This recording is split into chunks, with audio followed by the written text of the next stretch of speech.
It's a story about a bunch of ACU students going to Nepal, and, there's a project where they're working it's the ophthalmology students, so they're looking at, working in Nepalese communities, saving eyesight. And I just thought, these are the stories that we have to, it's imperative that we have to be spruiking more of, because Australian universities, not even universities, Australian institutions, Australian students making a difference around the globe in really, really good ways, which, again, from my perspective, are just win-win-win-win scenarios. There just doesn't seem to be a downside to it.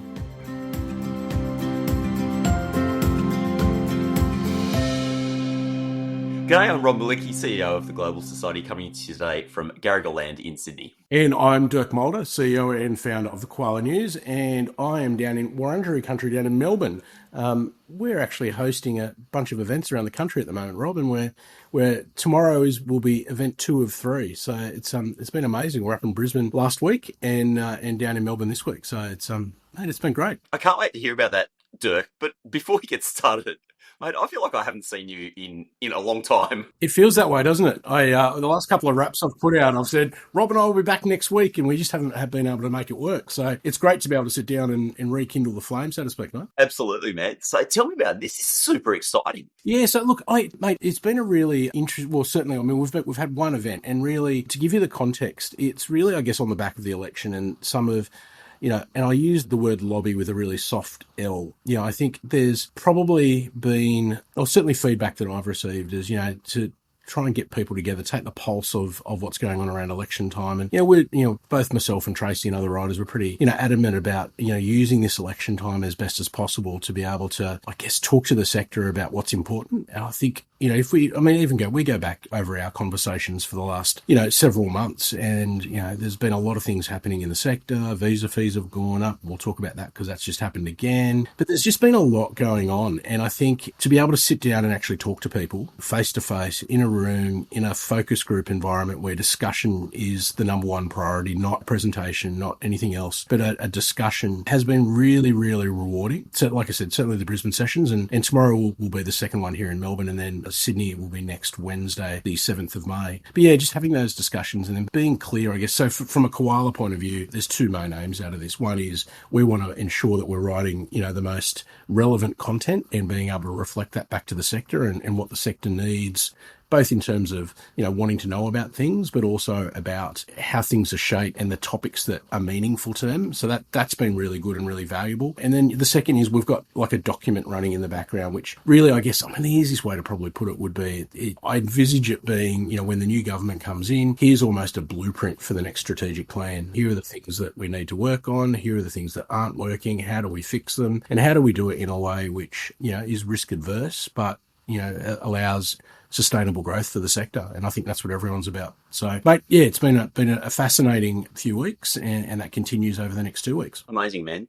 Interestingly, over the next couple of days, I'm hosting some sharing sessions for learning abroad practitioners all around Australia. Same sort of thing, there's nothing more than just trying to get people together, talk about what the issues are, and try and figure out what's working and where the opportunities are sort of moving forward. So not as something to hand off for government, not as something to hand off to government, but just as something for everybody to take away a little bit of value, some new ideas. It's such a valuable thing to do. Yeah, I know, absolutely. I couldn't agree more. And look, that's probably, the interesting part of the discussions that we've been having is it's mainly about, full degree international students or, full diploma or full English programs coming in. In terms of that mobility outbound, it's probably been, a less of a priority within the constructs that we've seen. So I'd be really interested to hear what, how your sessions go, and if there's anything that we can build into ours to ensure that, outbound mobility maintains its prominence in the government's eyes. Yeah, I'll almost certainly be writing an article for you, mate, at some point at the end of this, because it's going to end up with a lot of good data. But you know what? I think it's so valuable what you're doing there, because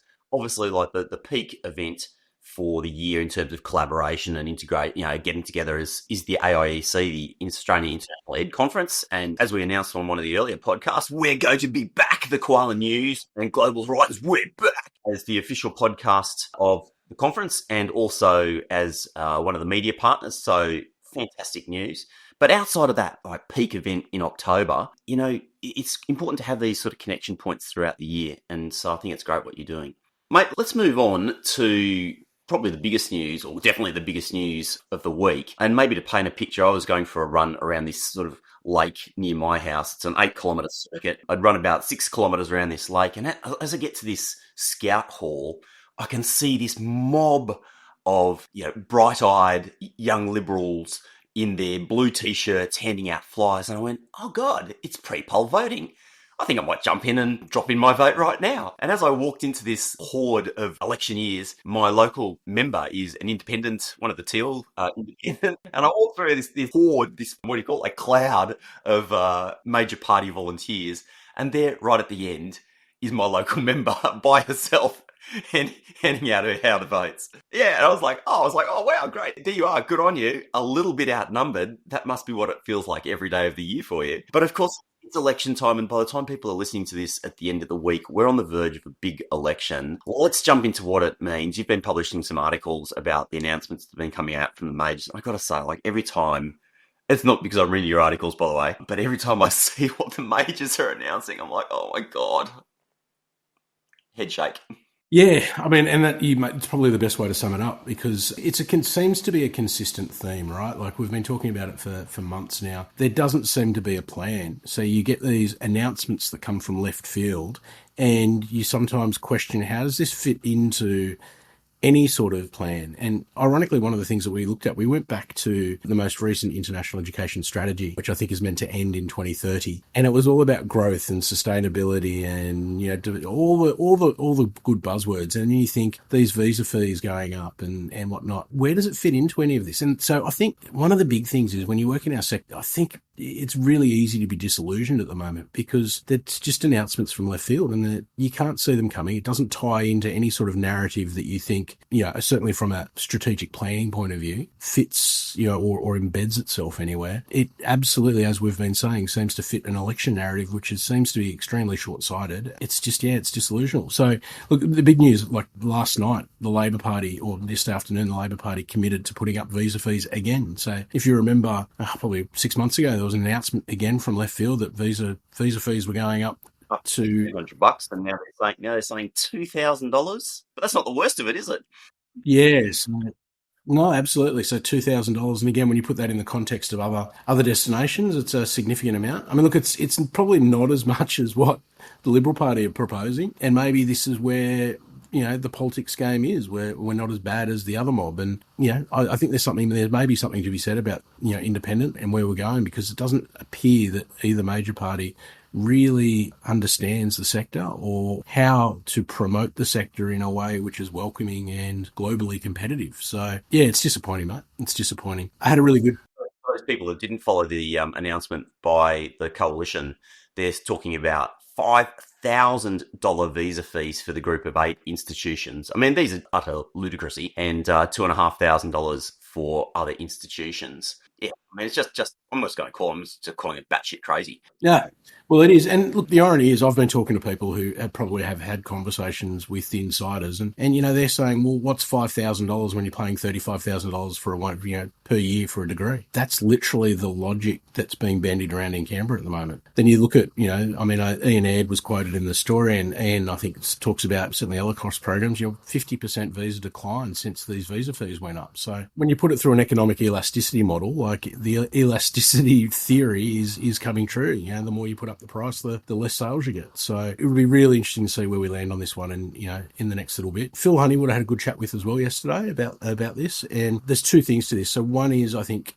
obviously not happy with the fees going up, but the bigger issue that remains at the moment is, we're now going to be a minimum. So depending on which party gets in, it's either going to be 2,000 or 2,500 as a base fee for a visa. If you're just studying a 20-week English program, I mean, that's just astronomical. Like, that's almost the full price of your program. You're almost 100% tax on that. So there's definitely a move going on at the moment to try and somehow make the inequitability around this visa fee. If you're studying a 4-year PhD program, then 2,000 or 2,500, you can, for the want of a better word, depreciate out over 4 years. If you're doing a 20-week or a 30-week or a 40-week program, that's a big hit because you're feeling that in a much shorter duration. So my line, I guess I shouldn't say line, but certainly my thinking is, why can we not pro rata this fee? So we know that every program that student studies in Australia has to have a Cricos registered duration. Why can't we have a multiplier where, you take your $2,000, you take your 1,600, you put it against one of the longer programs, and then you prorata it down almost on a weekly basis,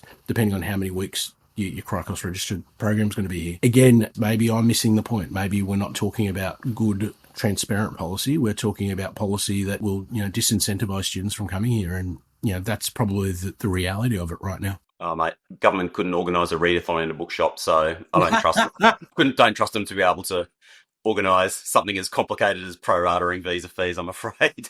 Yeah, it's incredible. Boy. While we're on the election, we've talked a little bit about independence, and Tracy did a bit of a write-up about the independents and their policies around international education, or lack thereof, perhaps. Yeah, that's right. So, Tracy wrote a great piece last week on looking not at the major parties, but looking at the minor parties. So I guess the premise or the assumption is that this election is going to be close. And if it is a minority government that comes in, then that minority government is going to depend on the access or the passage of minority parties. So let's have a look at what the minority parties are actually thinking about international education. Yeah, mate, like you said, the key phrase there is probably lack thereof. So Tracy, I won't go into too much detail, but Tracy outlines, I still can't believe the name of this party, the Trumpet of Patriots. I don't know. Rob, what do you think about that? It's just weird.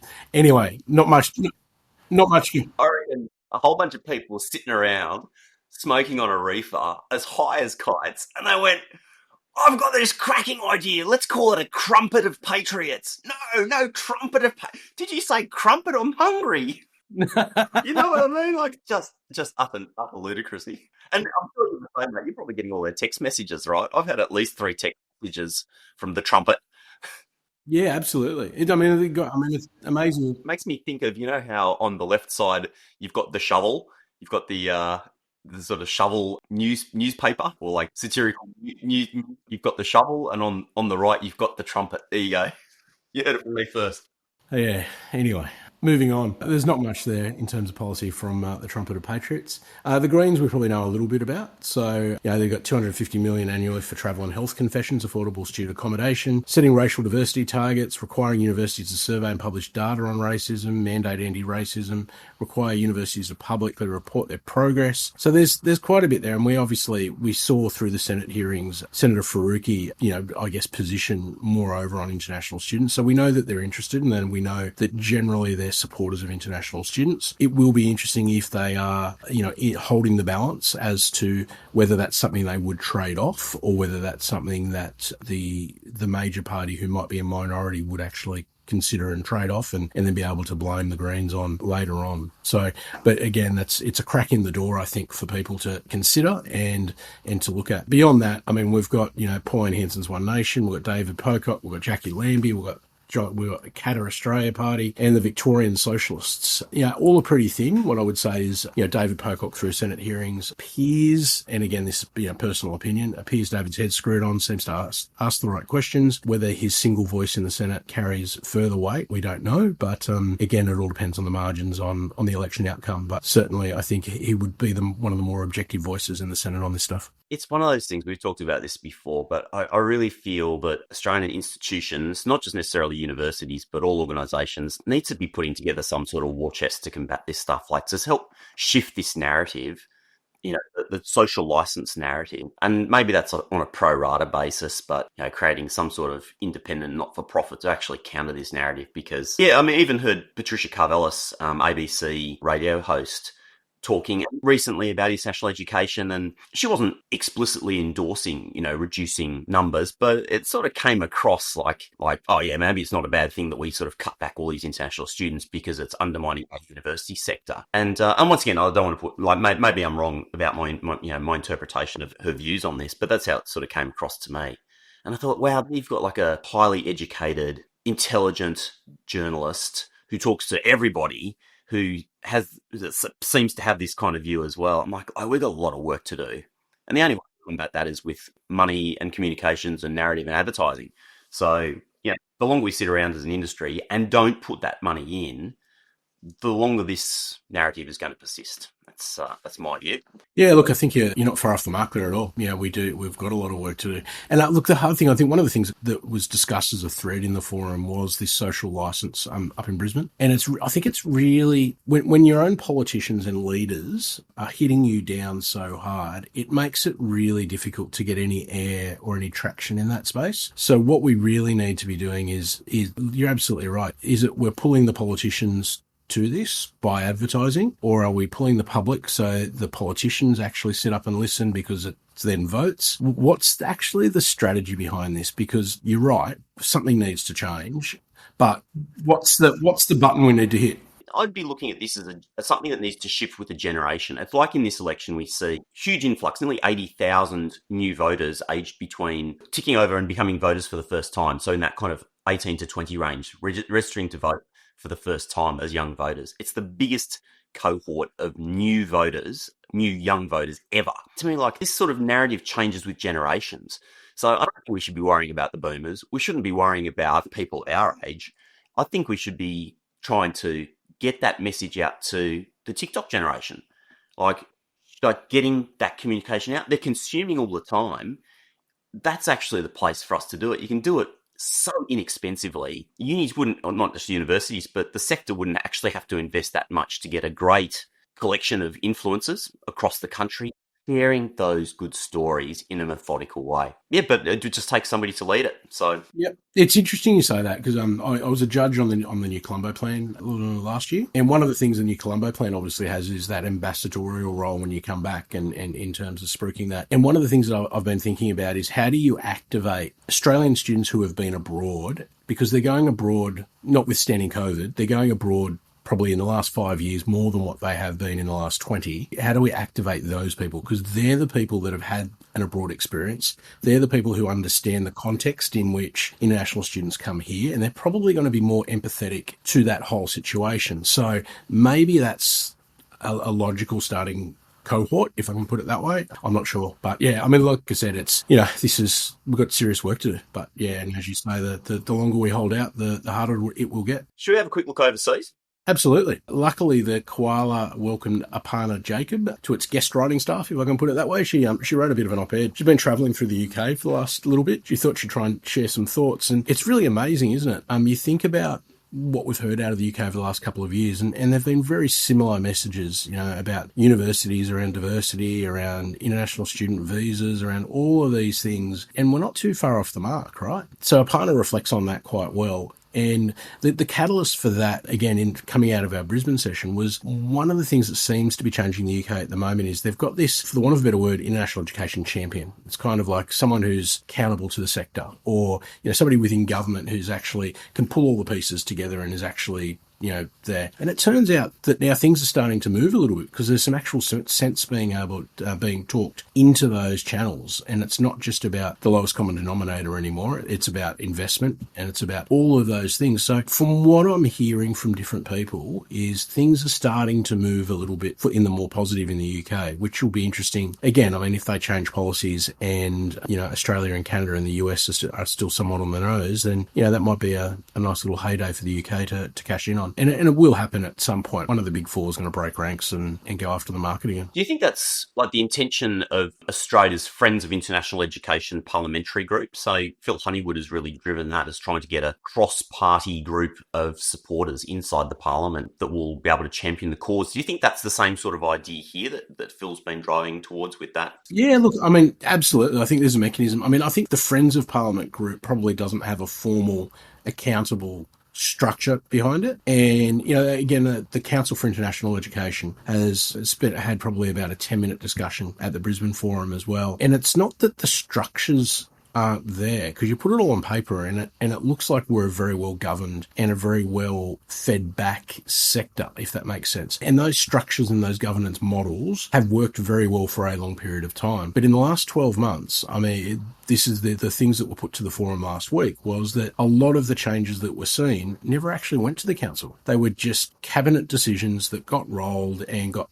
put out. So the question really becomes then is, how do you engage with a government that doesn't want to be engaged with? And if the government doesn't want to be engaged, then these mechanisms tend to fall over unless, as the UK have done, has appointed a champion, a minister, someone responsible for the sector, somebody who actually gets down and dirty and understands, the ramifications of these decisions, and not just that, but on the wider economy as well. So absolutely then breeds into those cabinet discussions, some sort of genuine, banter, as opposed to, we can make another 700 million from raising visa fees. Anyone object? No. Okay, carried. We need somebody in there saying, hang on a second, you do that and you're going to have, the modelling. I mean, Ian had comments about the modelling of the press release, and it's crazy. Like, it's going to take 5 years to achieve the extra income. That's assuming if numbers stay at the present rate. Elasticity, if we see that, it drops off further. So there's just, what is it a revenue raising exercise? What's the purpose for it? It's complex. So yeah, I mean, all we can hope for is that there is a feeling within cabinet that international students actually provide a positive engagement and input and investment in our society, in our economy, and that they're good to have here, and that outweighs any of these political narratives that we're hearing at the moment. But I think we have to wait till after the election to hear that, because it's not going to happen anytime soon. We do indeed. Why don't we finish on a good news story, mate? Mate, yeah, let's do it. I mean, this was a cracker, I thought. Full be known, ACU sent me a press release, and it was probably a couple of weeks ago. And, sometimes, when news breaks, you tend to want to try and run that news cycle as much as you can. But we had a bit of a lull in the news cycle last week, and I revisited this one. I just went, why didn't I do this a couple of weeks ago? But, it's a story about a bunch of ACU students going to Nepal, and, there's a project where they're working they're ophthalmology students, so they're looking at, working in Nepalese communities, saving eyesight. And I just thought, what, these are the stories that we have to, it's imperative that we have to be spruiking more of, because Australian universities, not even universities, Australian institutions, Australian students making a difference around the globe in really, really good ways, which, again, from my perspective, are just win-win-win-win scenarios. There just doesn't seem to be a downside to it. Australian students getting experiences in different contexts, people who otherwise may not have the opportunity to access those services are accessing them. And it's not on scale, right? This is really small stuff, but making a difference. And it's wonderful to see. Wonderful to see. And it's soft power, Dirk, isn't it? At the end of the day, you're taking students out of their comfort zone. They're having this incredible impact, even in a very small, like the stone you drop in the ocean, it still creates a little splash. And that splash has the go on and on. And once again, if we tie all that together, institutions, if we're talking about unis here that are bleeding on the inbound side of things, they just don't have the resources then to committing to pushing more students out to do this kind of amazing stuff out in the region. There's less money for research, less money for learning abroad, and that's a negative all around. So we've got to be careful not to our nose to spite our face. Well, mate, I'm looking forward to reading more about the outcomes of today's session. Yep, down in Melbourne. Keep up the good fight as always, and I'm looking forward to sharing my learning abroad, sharing session outcomes with you in the next week or so. Sounds good, and good luck with that, mate. Thanks, mate. See you next time, Dirk. All right, cheers. If you've enjoyed this episode of the Global Horizons podcast, consider subscribing to our newsletter. Search for Global Horizons podcast and then just pop in your email address, and that way you will never miss out on all of the critical international education news that you need to stay up to date with. This episode has been produced on Garigal land in Sydney. Our video and audio editor is Len Zamora, and I'm your host, Rob Malicki. Have an awesome day. See you in the next episode.